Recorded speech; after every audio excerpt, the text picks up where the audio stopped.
A more than year-long bombing campaign in Iraq and in Syria has failed to contain the ambition and the ability of ISIS to launch attacks in the West. Have you underestimated their abilities, and will you widen the rules of engagement for U.S. forces to take more aggressive action?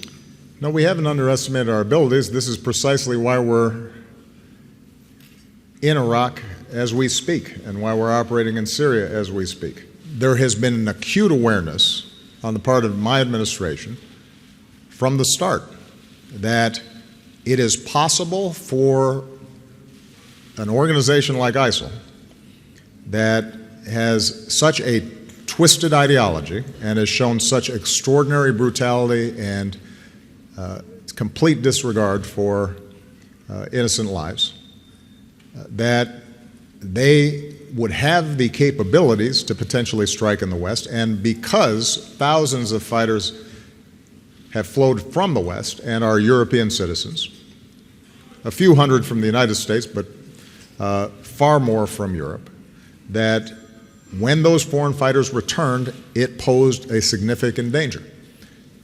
And we have consistently worked with our European partners, disrupting plots in some cases. Sadly, this one was not disrupted in time. This is an organization that you once described as a JV team that evolved into a force that has now occupied territory in Iraq and Syria, and is now able to use that safe haven to launch attacks in other parts of the world.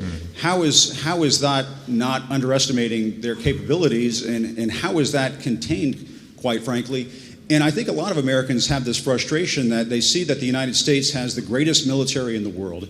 It has the backing of nearly every other country in the world when it comes to taking on ISIS. And I guess the question is, and if you'll forgive the language, is why can't we take out these bastards?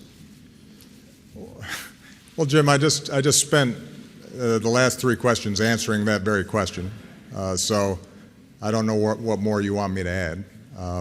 I think I've described very specifically what our strategy is, and I've described very specifically why we do not pursue some of the other strategies that have been suggested. We can retake territory, and as long as we leave our troops there, we can hold it, but that does not solve the underlying problem of eliminating the dynamics that are producing these kinds of violent extremist groups.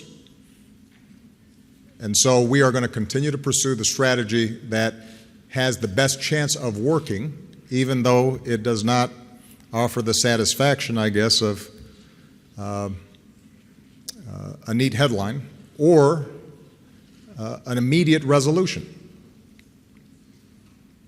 And part of the reason, as I said, Jim, is because there are costs to the other side. I just want to remind people, this is not an abstraction. When we send troops in, those troops get injured. They get killed. They're away from their families. Our country spends hundreds of billions of dollars. And so, given the fact that there are enormous sacrifices involved in any military action, it's best that we don't shoot first and aim later. It's important for us to get the strategy right, and the strategy that we are pursuing is the right one.